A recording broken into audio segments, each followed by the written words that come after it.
ನಮ್ಮ ಅಮ್ಮು ಈಗ ತಾಯಿ ಸ್ಥಾನ ನಿಭಾಯಿಸ್ತಿದ್ದಾಳೆ. ಇವತ್ತಿನ ಮಟ್ಟಿಗೆ ನಮ್ಮ ಆರ್ತಿಗೆ ನೀನೇ ತಾಯಿ. ಮನಸ್ಸಲ್ಲಿ ಚೆನ್ನಾಗಿ ಪ್ರಾರ್ಥನೆ ಮಾಡಿಕೊಂಡು ಶುರು ಮಾಡಿಬಿಟ್ಟ.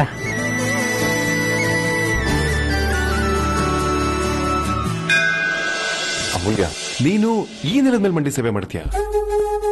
ಯಾಕೆ ಅಮೂಲ್ಯ, ನಿನ್ಗೆ ಯಾವ್ದು ರೂಢಿ ಇಲ್ಲ. ಸುಮ್ನೆ ಕಾಲೇಟಾಗುತ್ತೆ, ಯೋಚನೆ ಮಾಡು. ಅದಕ್ಕೆ ಈಗ ಏನ್ ಮಾಡ್ಬೇಕು ಅಂತ್ಯಾ? ಒಂದ್ ಕೆಲಸ ಮಾಡ್ತೀನಿ, ದೇವಸ್ಥಾನದ ಆವರಣದಲ್ಲಿ ಮ್ಯಾಟ್ ಹಾಕ್ಸ್ತೀನಿ. ನೀನು ಮ್ಯಾಟ್ ಮೇಲೆ ಮಂಡಿ ಸೇವೆನ ಮುಂದುವರ್ಸು, ಓಕೆನಾ? ಯಾವ್ದೇ ಹರಕೆನೂ ಈಸಿಯಾಗಿ ಆಗ್ಬಾರ್ದು ವೇದಾಂತ್. ನಾವೇನಾದ್ರೂ ಕಳ್ಕೊಂಡ್ರೆ ಅಥವಾ ತಡ್ಕೊಂಡ್ರೆ ನಮ್ಗದ್ ದಕ್ಕದು.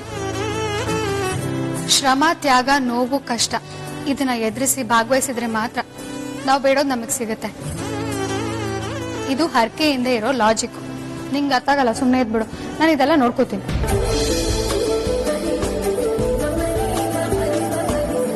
ವೇದಾಂತ್ಗೆ ನಮ್ಮ ಅಮ್ಮ ಅಂದ್ರೆ ಎಷ್ಟಿಷ್ಟ ಅಲ್ವಾ? ಅವಳು ಚೂರ್ ನೋವಾದ್ರೂ ಸಹಿಸ್ಕೊಳಲ್ಲ ಅಂತಾನೆ. ನಮ್ಮ ಅದಿತಿಗೂ ಇಂಥ ಹುಡುಗನೇ ಸಿಕ್ಕಿದ್ರೆ ಎಷ್ಟು ಚೆನ್ನಾಗಿರುತ್ತಲ್ವಾ? ಗಿಟ್ಟು ಅಲ್ದೇ ಇದ್ರು ಆಲ್ಮೋಸ್ಟ್ ಭಾವನ್ ತರದ ಹುಡ್ಗನೇ ಸಿಕ್ಕಿದಾನಮ್ಮ. ಎಷ್ಟೇ ಆದ್ರೂ ನನ್ ಹುಡ್ಗ ಭಾವನ್ ತಮ್ಮನೇ ಅಲ್ವಾ?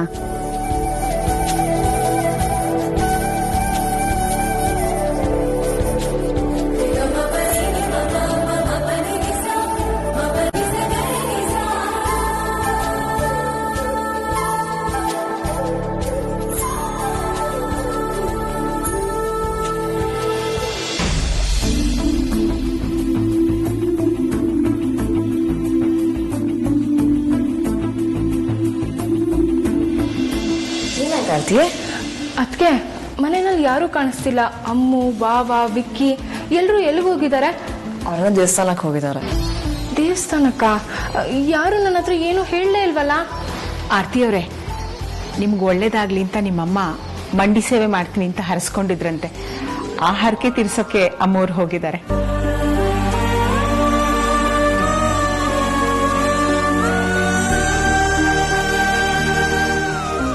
ನನ್ಗೆ ಮತ್ತೆ ನನ್ ಮಗು ಒಳ್ಳೇದಾಗ್ಲಿ ಅಂತ ಮಂಡಿ ಸೇವೆ ಮಾಡ್ತಿದ್ದಾಳ.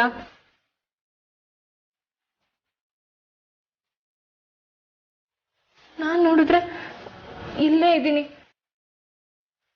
ನಾನು ಅಲ್ಲಿದ್ದಿದ್ರೆ ಎಷ್ಟ್ ಚೆನ್ನಾಗಿರೋದಲ್ವಾ? ಯಾಕಮ್ಮ ಹಾಗನ್ಕೋತೀರಾ? ನಾನ್ ನಿಮ್ ದೇವಸ್ಥಾನಕ್ಕೆ ಕರ್ಕೊಂಡು ಹೋಗ್ತೀನಿ.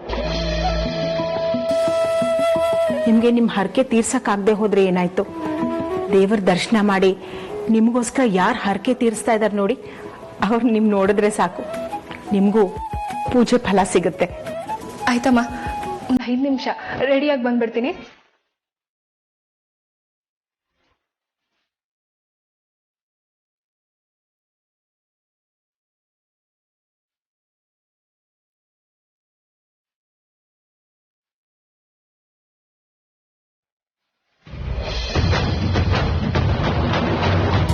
ಶಬಾಷ್ ಮಗಳೇ, 45 ಸುತ್ತು ಮುಗಿಸ್ಬಿಟ್ಟೆ. ಹೇಗಾದ್ರೂ ಮಾಡಿ ಇನ್ನೊಂದು 50 ಸುತ್ತು ಮುಗಿಸ್ಬಿಡು, ಅಲ್ಲಿಗೆ ಎಲ್ಲ ಮುಗ್ದು ಹೋಗುತ್ತೆ. ಅಮ್ಮ, ಅಲ್ಲಿಗೆ 108 ಸುತ್ತ ಆಗಲ್ಲ, ಅಲ್ಲಿಗೆ ಬರೀ 95 ಅಷ್ಟೇ ಆಗಿರೋದು. ಸಾಕು, ಸುಮ್ಮನೆ ಇರೆ. ಕೈಲಾಗದೆ ಇದ್ರು ಈ ಮಾತು ನೋಡಿ ಎಷ್ಟು ಜ್ವರ ಮಾತಾಡ್ತಾಳೆ. ನಿಮ್ಮ ಅಕ್ಕನ ನೋಡಿ ಕಲ್ತ್ಕೋ. ನೀನ್ ಯಾವತ್ತಾದ್ರೂ ನಿನಗೆ ಬೇಕಾದವ್ರಿಗೆ ಹರಕೆ ಹೊತ್ಕೊಂಡ್ರೆ ಅದನ್ನ ತೀರ್ಸೋದಕ್ಕೆ ಅನುಕೂಲಕ್ಕೆ ಬರುತ್ತೆ. ಸುಪ್ಪನ ಪುಟ್ಟ,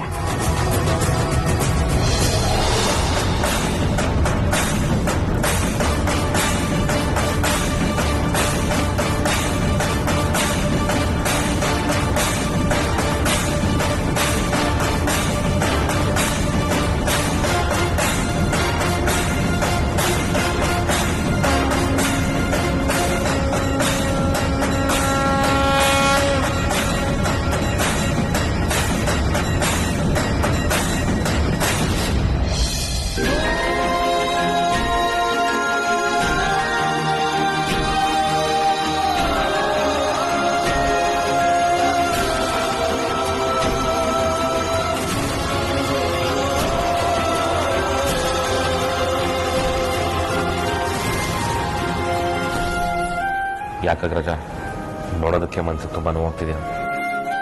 ಅವಳಿಗೆ ಖಂಡಿತವಾಗ್ಲೂ ಆಗ್ತಿರುತ್ತೆ, ಯಾಕೆಂದ್ರೆ ಸೇವೆ ಮಾಡ್ತಿರೋದು ಅವಳು. ನನಗೆ ನಿನ್ ಫೀಲಿಂಗ್ಸ್ ಅರ್ಥ ಆಗುತ್ತೆ ಅಗ್ರಜ. ಮಂಡಿ ಸೇವೆ ಮಾಡ್ತಿರೋದು ಅವಳಾದ್ರೂ ಆ ನೋವನ್ನ ತಿಂತಿರೋದು ನೀನು.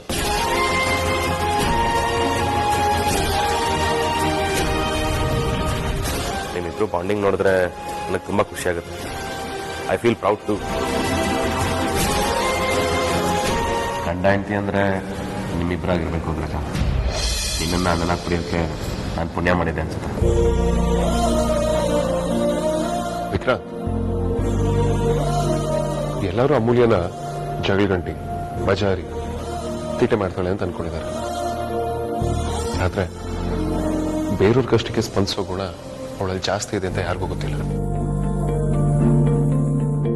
ಇವತ್ತವಳ ನೋಡ್ತಿರೋ ತುಂಬಾ ಖುಷಿ ಆಗ್ತದೆ. ಎಸ್ ಅಗ್ರಜ, ಸ್ವಲ್ಪ ಬಾಯಿ ಮಾಡೋದು ಜಾಸ್ತಿ ಬಿಟ್ರೆ ಮನ್ಸು ಮಾತ್ರ ಮಗು.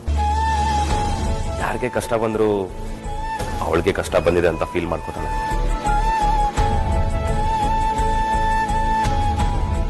ನಾನಿವತ್ತಿಲ್ಲಿ ಬಂದು ತುಂಬಾ ಒಳ್ಳೆದಾಯ್ತು ವಿಕ್ರಾಂತ್. ಇಲ್ಲಾಂದಿದ್ರೆ ಅಮ್ಮನಿಗೆ ಒಬ್ಬ ಒಳ್ಳೆ ಮಗಳಾಗಿ, ಅಕ್ಕನಿಗೆ ಒಳ್ಳೆ ತಂಗಿಯಾಗಿ ಈ ಮಂಡಿ ಸೇವೆ ಮಾಡ್ತಿದ್ದಾಳಲ್ಲ, ಇದನ್ನ ನೋಡೋದನ್ನ ಮಿಸ್ ಮಾಡ್ಕೊಳ್ತೀನಿ.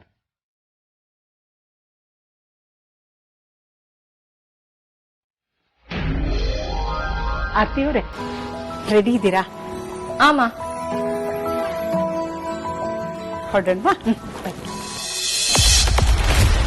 ಆರ್ತಿ, ಎಲ್ಲಿಗೆ ಹೋಗ್ತಿದ್ಯಾ? ಅದು ಅಮೂಲ್ಯ ಅವರು ಆರ್ತಿ ಹೆಸರಲ್ಲಿ ದೇವರ ಸೇವೆ ಮಾಡ್ತಿದ್ದಾರೆ, ಅದಕ್ಕೆ ಕರ್ಕೊಂಡು ಹೋಗ್ತಾ ಇದ್ದೀನಿ. ಹೌದತ್ತೆ, ಅಮ್ಮು ಅಮ್ಮ ಎಲ್ಲರೂ ನನಗೋಸ್ಕರ ಸೇವೆ ಮಾಡ್ತಿದ್ದಾರೆ. ಅದು ಎಲ್ಲರೂ ಇವ್ರಿಗೋಸ್ಕರ ಸೇವೆ ಮಾಡ್ತಿರ್ಬೇಕಾದ್ರೆ ಇವರೊಬ್ಬರೇ ಇಲ್ಲಿದ್ರೆ ಚೆನ್ನಾಗಿರಲ್ವಲ್ಲ, ಅದಕ್ಕೆ ಕರ್ಕೊಂಡು ಹೋಗ್ತಾ ಇದ್ದೀನಿ. ವೈಜಯಂತಿಯವರೇ, ನಿಮ್ಮನ್ನ ನಾವು ಪ್ರೀತಿಯಿಂದ ನಡ್ಸ್ಕೊಳ್ತಾ ಇದೀವಿ. ಗುರುಗಳು ಹೇಳಿದ್ರು ಅಂತ ಪೂಜೆ ಮಾಡೋದಕ್ಕೆ ಅವಕಾಶ ಮಾಡಿಕೊಟ್ಟಿದ್ದೀವಿ ಅಂದ್ರೆ ಅದರ ಅರ್ಥ ನೀವು ಏನ್ ಬೇಕಾದ್ರೂ ಮಾಡಬಹುದು ಅಂತಲ್ಲ. ಆರ್ತಿನ ದೇವಸ್ಥಾನಕ್ಕೆ ಕರ್ಕೊಂಡು ಹೋಗ್ಬೇಕು ಅಂತ ನಿರ್ಧಾರ ಮಾಡಕ್ಕೆ ನೀವ್ಯಾರು? ನಿಮಗೆ ಆ ರೈಟ್ಸ್ ಕೊಟ್ಟಿದ್ಯಾರು? ಯಾಕೆ ಈ ಮನೆ ಯಜಮಾನಿ ನಾನಿದ್ದೀನಿ ಅನ್ನೋದು ಮರ್ತು ಹೋಯ್ತು. ಈ ಮನೆ ಎಲ್ಲಾ ನಿರ್ಧಾರಗಳನ್ನ ತಗೊಳ್ಳೋದಕ್ಕೆ ನಾನಿದ್ದೀನಿ. ಯಾವಾಗೇನ್ ಮಾಡಬೇಕು ಮಾಡಬಾರ್ದು ಅಂತ ನನಗೆ ತುಂಬಾ ಚೆನ್ನಾಗಿ ಗೊತ್ತಿದೆ. ಹಾಗೆ ನಮ್ಮನೆ ವಿಷಯದಲ್ಲಿ ನೀವು ಮೂಗ್ ತೋರಿಸೋದು ನನಗೆ ಇಷ್ಟನೂ ಆಗಲ್ಲ, ಅದು ಬೇಕಾಗೂ ಇಲ್ಲ. ಮೈಂಡೆಡ್. ಅದು ಹಾಗಲ್ಲ, ಆರ್ತಿಯವರು ದೇವಸ್ಥಾನಕ್ಕೆ ಹೋಗ್ಬೇಕು ಅಂತ ಆಸೆ ಪಟ್ರು, ಅದಕ್ಕೆ ಕರ್ಕೊಂಡು ಹೋಗೋಕ್ ಮೊದಲು ನನ್ನನ್ನ ಒಂದು ಮಾತು ಕೇಳಬೇಕು ಅನ್ನೋದು ಮರ್ತು ಹೋಯ್ತಾ? ಇಲ್ಲ, ನಾನು ಏನೇ ಮಾಡಿದ್ರು ಯಾರು ಕೇಳೋರಿಲ್ಲ ಅನ್ನೋ ಖಂಡ ಧೈರ್ಯ ಬಂದ್ಬಿಡ್ತಾ? ಅತ್ತೆ, ಇದ್ರಲ್ಲಿ ವೈಜಯಂತಿ ಏನೂ ತಪ್ಪಿಲ್ಲ. ನಾನೇ ದೇವಸ್ಥಾನಕ್ಕೆ ಹೋಗ್ಬೇಕು ಅಂತ ಅಂದಿತ್ತು. ಆರ್ತಿ, ನೀನು ತುಂಬಾ ಮುಗ್ದೆ ಅಮ್ಮ. ನಿನಗೇನು ಗೊತ್ತಾಗಲ್ಲ ಅಂತ ಎಲ್ರೂ ನಿನ್ ಕಣ್ಣಿಗೆ ಮಣ್ಣೆರ್ಚಕ್ ನೋಡ್ತಾ ಇರ್ತಾರೆ. ಅಂತವರಿಂದ ಹುಷಾರಾಗಿರ್ಬೇಕು. ಕಾಲ ಸರಿಯಾಗಿಲ್ಲಮ್ಮ. ಯಾರು ಯಾವಾಗ ಬೇಕಾದ್ರೂ ಏನ್ ಬೇಕಾದ್ರೂ ಮಾಡ್ಬೋದು. ನಿನಗಿದೆಲ್ಲ ಅರ್ಥ ಆಗಲ್ಲ. ಬಾ ನನ್ ಜೊತೆ. ಇಂಥ ಟೈಮಲ್ಲಿ ನೀನ್ ಹೀಗೆಲ್ಲ ತಿರ್ಗಾಡ್ಬಾರ್ದು. ಜನರ ಕೆಟ್ಟ ದೃಷ್ಟಿ ನಿನ್ ಮೇಲೆ ಬೀಳುತ್ತೆ. ಇದರಿಂದ ಮಗು ಕೂಡ ತೊಂದರೆ ಆಗುತ್ತೆ. ಅರ್ಥ ಆಯ್ತಾ?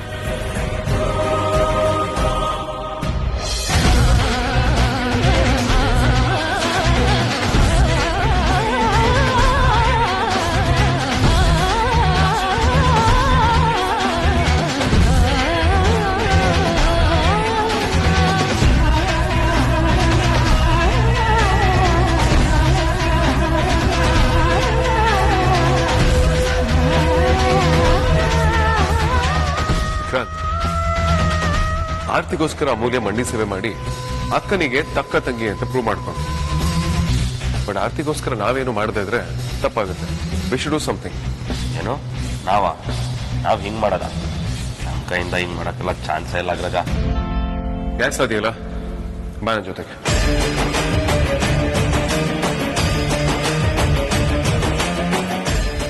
ಅರ್ಚಕ್ರೆ, ನಾನು ನನ್ನ ತಮ್ಮ ಇಬ್ರು ಒಂದು ಸೇವೆ ಮಾಡಬೇಕು ಅಂತ ಅನ್ಕೊಂಡಿದ್ದೀವಿ. ಬಟ್ ಏನ್ ಸೇವೆ ಮಾಡಬೇಕು ಅನ್ನೋ ಕ್ಲಾರಿಟಿ ನಮಗಿಲ್ಲ. ನೀವೇನಾದ್ರೂ ಹೇಳ್ಬಿಡಿ. ಹ್ಞೂ ಅರ್ಚಕ್ರೆ, ನಾವು ಸೇವೆ ಮಾಡ್ಬೇಕು ಅಂತ ಅನ್ಕೊಂಡಿದೀವಿ. ಬಟ್ ತೀರಾ ಆ ಲೆವೆಲ್ ಸೇವೆ ಎಲ್ಲ ನಮ್ ಕೈಯಿಂದ ಮಾಡಕ್ಕಾಗಲ್ಲ.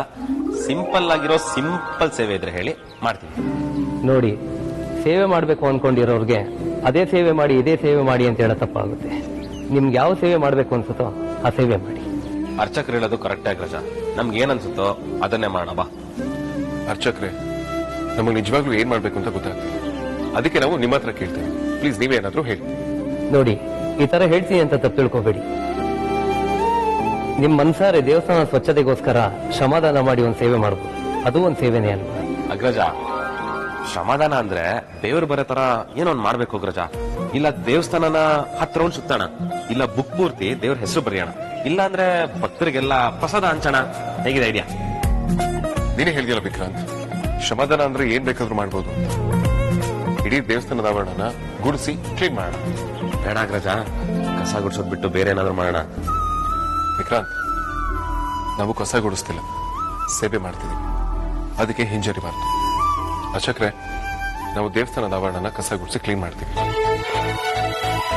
ಬೇಡ ಅಗ್ರಜ, ನನ್ ಮನ್ಸ್ಯಾಕೆ ಹೋಗ್ತಿಲ್ಲ. ವೇದಾಂತ್ ವೆಂಚರ್ಸ್ ನ ಬಿಸ್ನೆಸ್ ಮೆನ್ ನಾವು ಕಸ ಗುಡ್ಸೋದಂದ್ರೆ ಏನರ್ಥ ಹೇಳು? ವಿಕ್ರಾಂತ್, ಆಫೀಸಲ್ಲಿ ಅಷ್ಟೇ ಬಿಸ್ನೆಸ್, ಇಲ್ಲಿ ಎಲ್ಲ ಚಿಕ್ಕವರು. And more over the biggest CEO ಅಲ್ಲಿ ಕೂತಿದ್ದಾರೆ. ಕೊಡೋರ್ ಮುಂದೆ ಎಲ್ಲರೂ ತಲೆ ತೆಗ್ಸಿ ನಿಲ್ಬೇಕು, ಅದೇ ಶ್ರೇಷ್ಠ. ಬೇಡ ಅಗ್ರಜ, ನಾವು ಕಸ ಗುಡ್ಸೋದನ್ನ ಯಾರಾದ್ರೂ ವಿಡಿಯೋ ಮಾಡ್ಕೊಂಡು ವೇದಾಂತ್ ವೆಂಚರ್ಸ್ ನ ಬಿಸ್ನೆಸ್ ಮೆನ್ ಗುಡಿ ಮುಂದೆ ಕಸ ಗುಡಿಸ್ತಾ ಇದ್ರು ಅಂತ ಸೋಷಿಯಲ್ ಮೀಡಿಯಾದಲ್ಲಿ ಹಾಕಿದ್ರೆ ಅದೊಂದು ದೊಡ್ಡ ನ್ಯೂಸ್ ಆಗುತ್ತೆ. ಸುಮ್ಮನೆ ಆ ರಿಸ್ಕ್ ಎಲ್ಲ ಯಾಕೆ ಅಂತ. ನ್ಯೂಸ್ಗೆಲ್ಲ ತಲೆ ಕೆಡ್ಸ್ಕೊಳ್ಬಾರ್ದು Vikrant. And moreover Sudha Murthy ಅವರ ನೀನು ಅಬ್ಸರ್ವ್ ಮಾಡಿದ್ಯಾ? ಸಾಕಷ್ಟು ಕಡೆ ಹೋಗಿ ಸೇವೆ ಮಾಡ್ತಾರೆ. ರಾಯರ ಮಠಕ್ಕೆ ಹೋಗಿ ಸೇವೆ ಮಾಡಿದ್ದಾರೆ. ದೊಡ್ಡವ್ರು ಅನ್ಸ್ಕೊಳ್ಳೋದು ಸಣ್ಣತನ ಕಳ್ಕೊಂಡಾಗ, ಸಣ್ಣ ಕೆಲಸ ಮಾಡೋದ್ರಿಂದಲ್ಲ. ಎಲ್ಲದಕ್ಕೂ ತಲೆ ಕೆಡ್ಸ್ಕೊಳ್ಬಾರ್ದು. ಬಾ, ನಮ್ಮ ಕೆಲಸ ಮಾಡೋಣ. ಬಾ.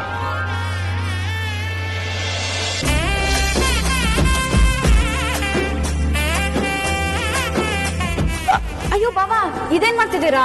ಸೇವೆ ಮಾಡ್ತಿದೀವಿ ಅದಿತಿ. ಹಾಗಂತ ನೀವುಗಳು ಕಸ ಗುಡ್ಸೋದಾ? ಇಲ್ಲಿ ಕೊಡಿ, ನಾನು ಗುಡಿಸ್ತೀನಿ. ಇಲ್ಲ ಅದಿತಿ, ಆರ್ತಿಯವ್ರಿಗೋಸ್ಕರ ಏನಾದ್ರೂ ಸೇವೆ ಮಾಡಬೇಕು ಅಂತ ನಮ್ಮಿಬ್ರು ಮನಸ್ಸಲ್ಲಿ ಇತ್ತು. ಸೊ ಅರ್ಚಕರು ಇದು ಮಾಡೋದಕ್ಕೆ ಹೇಳಿದ್ದಾರೆ, ಮಾಡ್ತೀವಿ. ನೋಡೋಣದ್ನಿ, ನೀನೇನು ತಲೆ ಕೆಡ್ಸ್ಕೊಳ್ಬೇಡ, ಆರಾಮಾಗಿ ನಿಂತ್ಕೊ.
ಹುಷಾರಮ್ಮ, ನಿಧಾನ.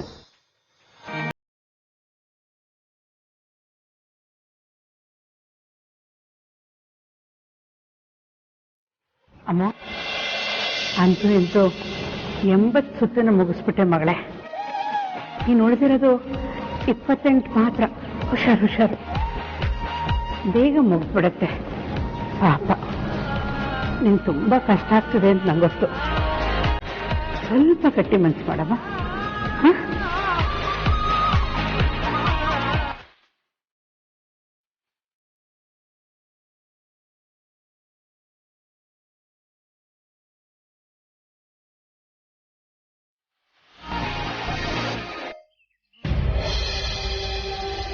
ಅಮ್ಮ, ಸಾರಿ ಅಮ್ಮ, ಅಡುಗೆ ಮನೇಲಿ ತುಂಬಾ ಕೆಲಸ ಇತ್ತು, ಅದಕ್ಕೆ ನಿಮ್ಗೆ ಕಾಫಿ ತರೋದು ತಡ ಆಯ್ತು. ಪರವಾಗಿಲ್ಲ, ಕೊಡಮ್ಮ, ಕೂತ್ಕೊಮ್ಮ.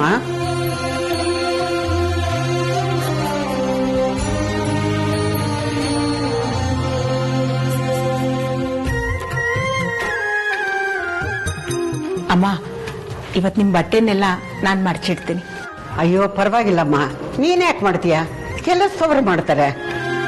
ಪರವಾಗಿಲ್ಲಮ್ಮ, ನಾನೇ ಮಾಡ್ತೀನಿ.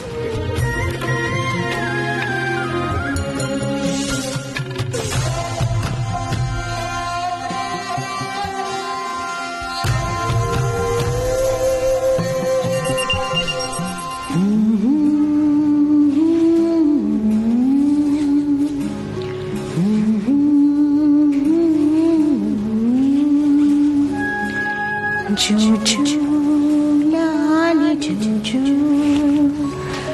ಜೂಜು ಲಾಲಿ ಜೂಜು ದೇವಕಿ ನಂದನ ಶ್ರೀ ಕೃಷ್ಣ ಬಾಲಗೆ ಜೂಜು ಲಾಲಿ ಜೂಜು ಕಾಳಿಂಗ ಮಥನ ಪೂತನಿ ಸಂಹಾರ ಗೋಕುಲ ಬಾಲಕ ನೀ ಮಲಗು ಕಾಳಿಂಗ ಮರ್ಧನ ಪೂತನಿ ಸಂಹಾರ ಗೋಕುಲ ಬಾಲಕ ನೀ ಮಲಗು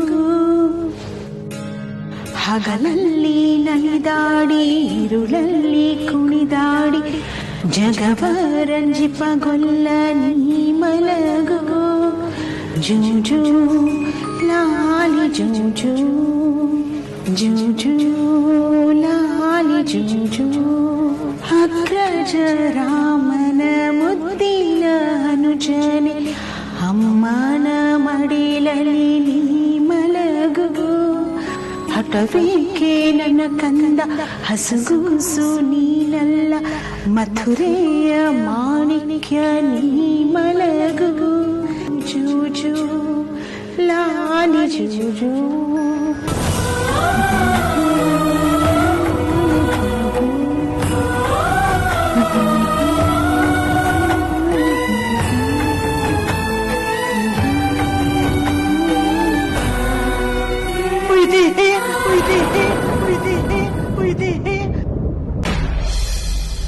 ವೈದೇಹಿ, ಈ ಹಾಡು ನನ್ನ ಮಗಳು ವೈದೇಹಿ ಹಾಡ್ತಾ ಇದ್ದಿದ್ದು. ಈಗ ಈ ಹಾಡ ನೀನೇ ಹಾಡ್ತಾ ಇದೀಯ. ಎಂತ ಕಾಕತಾಳೀಯ ಅನಿಸ್ತಾ ಇದೆ. ನಿನ್ ಸ್ವಭಾವ, ನೀನ್ ಮಾತಾಡೋ ರೀತಿ, ನಿನ್ನ ತಿಳುವಳಿಕೆ, ನಿನ್ ತಾಳ್ಮೆ ಎಲ್ಲ ನನ್ನ ಮಗಳ ತರನೇ ಅನ್ನಿಸ್ತಾ ಇದೆ. ಆದ್ರೆ ಅವಳು ಬದುಕಿಲ್ಲ.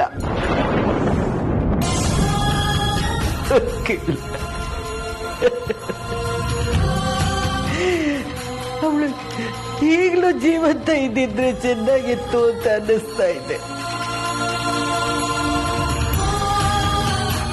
ತೀರ ಹತ್ರ ಬಂದಾಗೆಲ್ಲ ನನ್ನ ಮಗಳು ಇಲ್ಲೇ ಇಲ್ಲೋ ಇದ್ದಾಳೆ, ನನ್ನ ಮಗಳು ನನ್ನ ಸುತ್ತನೇ ಸುತ್ತಾಡ್ತಾ ಇದ್ದಾಳೆ ಅಂತ ಅನ್ನಿಸ್ತಾ ಇತ್ತು.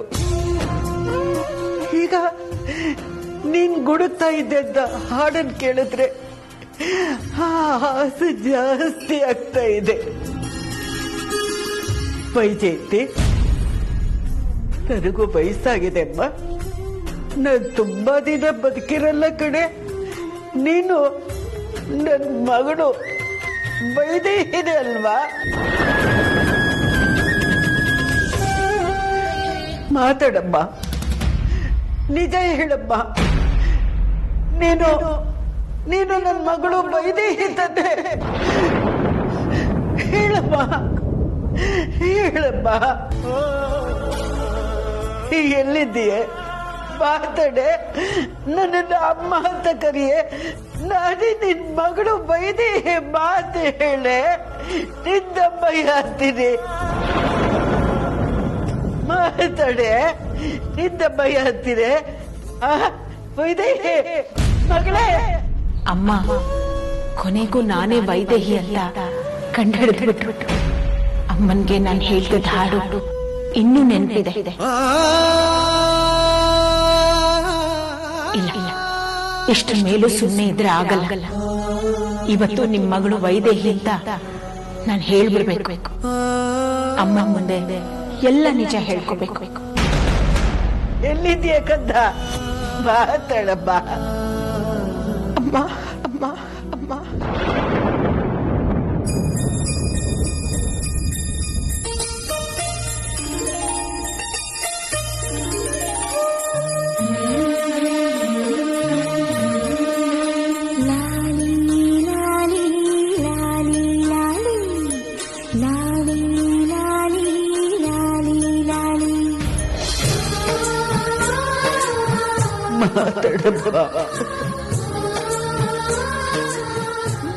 ನನ್ನ ಮಗಳು ಬೈದೇ ಇರ್ತಾನೆ ನೀನು.